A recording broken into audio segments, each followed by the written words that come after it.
Hello and welcome back, everyone, to Rocket Rabbit Commentaries, Magic the Gathering Explorations. And in this episode, we're doing, at the behest of Cloud, Odyssey, an older Magic the Gathering set. I'm actually not familiar with what block Odyssey is in. Odysseus, Ithaca, Carthage. What's his name? There is actually very little stuff going on with the ancient Greek epic of Odysseus here. Enid. Well, there's always been squirrels.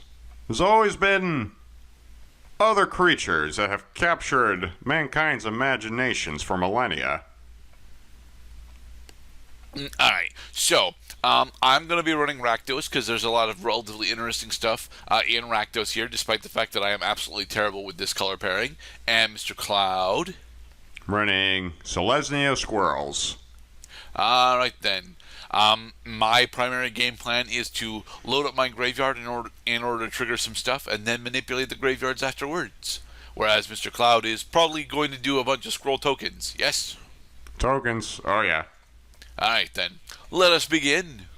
Lions and tigers and bears, oh my. Bear tokens, squirrel tokens, lion tokens, oh my. I got a 6. Let us roll the dice of truth. I beat you by 1. That's funny. Alright, I'm good with this hand. What have we here? I'm gonna take a house mulligan. Okay. Alright. I am going to keep this hand. Because it looks like we have a good chance of getting this done right. Alright. And because I won the dice roll, I'm going to elect to go first. Let's begin the tale of legend and conquest. And squirrels. Everybody loves squirrels. I'm going to play for my land play a forest, and then I'm going to tap it to cast the Chatter of the Squirrel. Okay, then. Has the ability to put a 1/1 green squirrel on the battlefield. And it also has flashback. That is a cool surprising token. How well cute and vicious go together. And it is your turn now. Alright then. Okay, I'm going to open with a swamp and I will pass. You're going to pass with a swamp play. Yep. Interesting. Alright. Yoink. Alright, let us play Plains and then tap 2 to cast the Werebear. Okay. He exercises his right to bear arms. And he's also a ramp critter. And he's a mana source because he's druid type. And then I'm going to swing into you with my 1/1 squirrel. I'll take 1. Boom. We'll see who goes nuts first. Okay, I'm going to put down a mountain, then I'm going to spend 2 in order to cast the Blood Curdler. Oh, okay, what's this fellow? A horror. Alright, and with that, I will end. 1/1 with flying that has, at the beginning of your upkeep, put the top card of your library in the graveyard, and then if you have 7 or more cards in your graveyard, you get +1, he gets +1/+1, and he has, at the end of your turn, remove 2 cards in your graveyard from the game. So he actually, over time, negates the conditions of his own threshold. Huh. He, kinda, sorta. It's...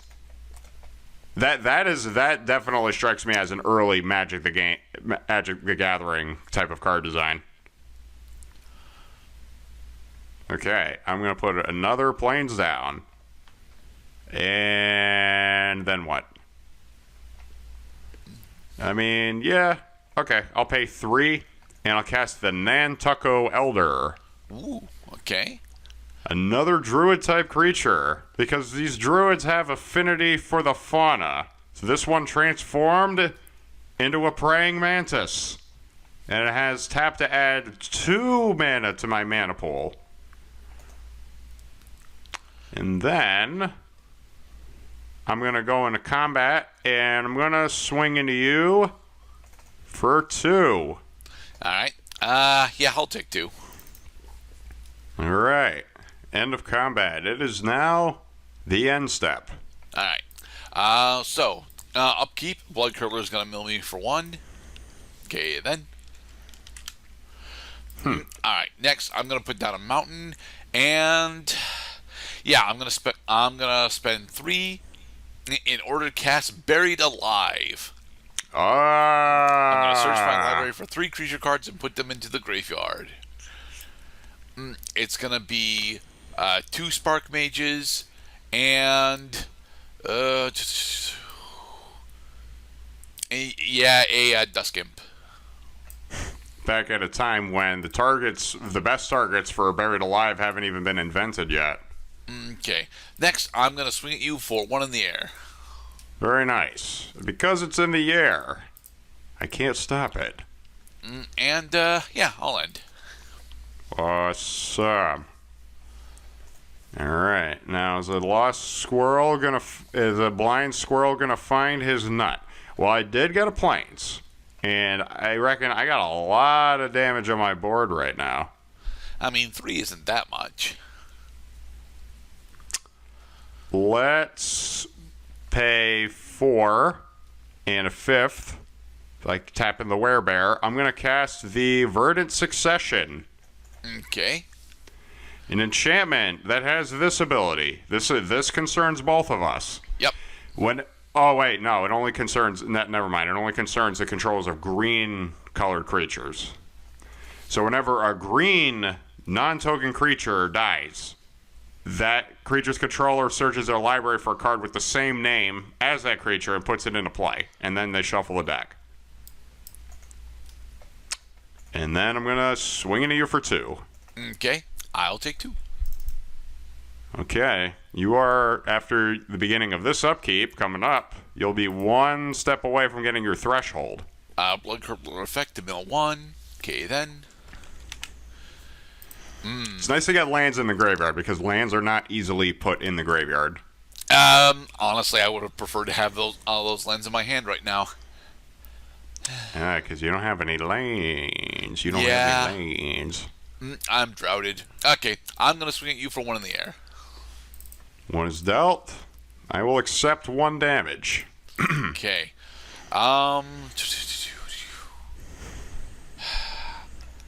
Yeah, with that, I will end. Alright. We're getting close to something here. Ooh. I like this card.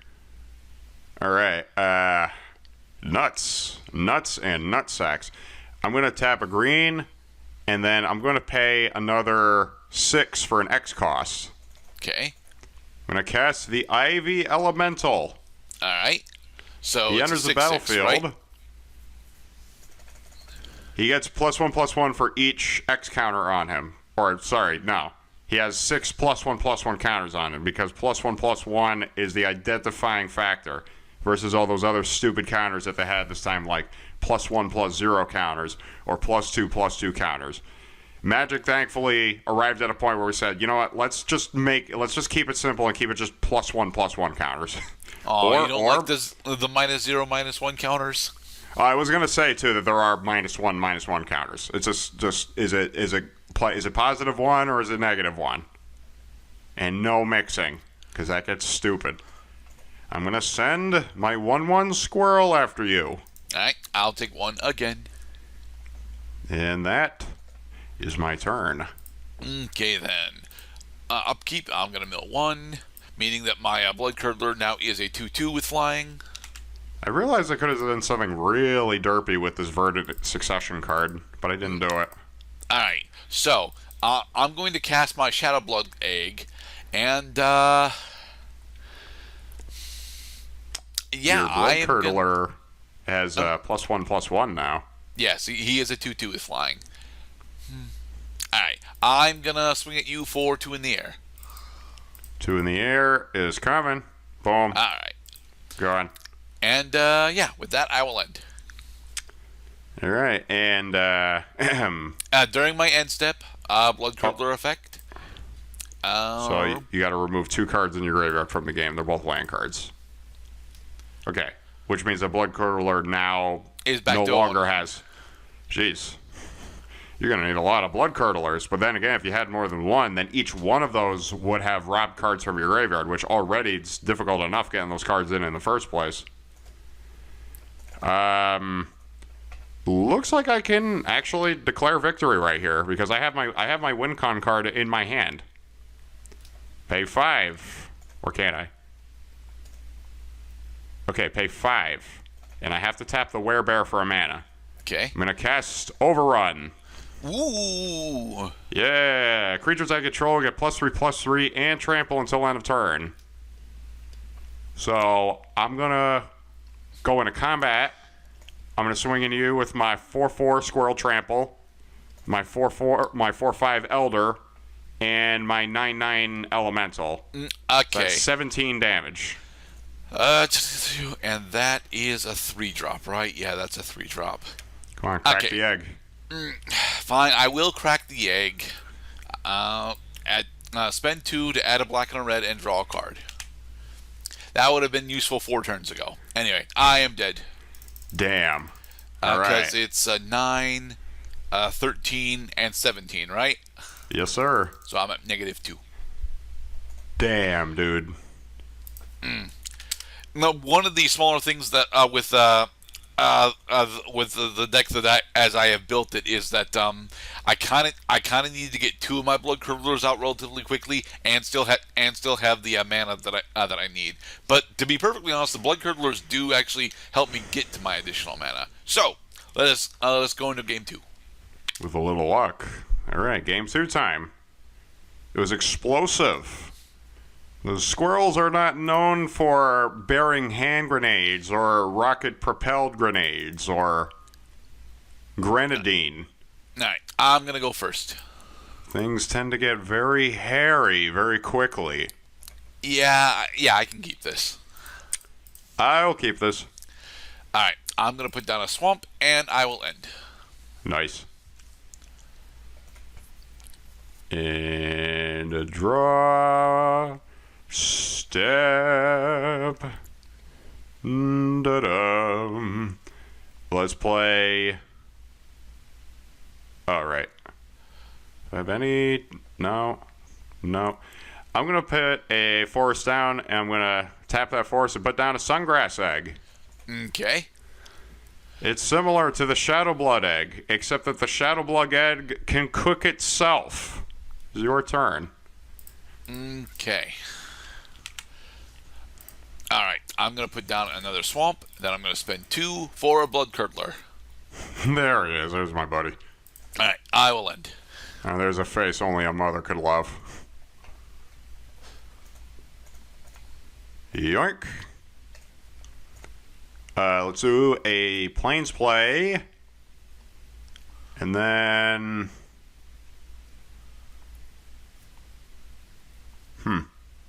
I guess, yep, I'm gonna chatter the squirrel. Okay, then. Squirrel is a chattering, and he's gonna put a 1/1 squirrel on my board. Cool list. I should remember also that the chatter of the squirrel has flashback. Just the problem with flashback cards for green is you immediately put yourself in a conflict with you want to have lots of cards in your graveyard because you want your threshold, but because a lot of these fucking cards have flashback, those cards will remove themselves from the graveyard, which could actually negate your threshold. Alright, so I'm going to spend 3 in order to cast Gravestorm. Alright, here we go. Ooh. Alright. So, I'm going to swing at you for 1 in the air. Oh, man. That's going to put me in a predicament. I take 1 damage. Alright, and I will end. Man. Okay.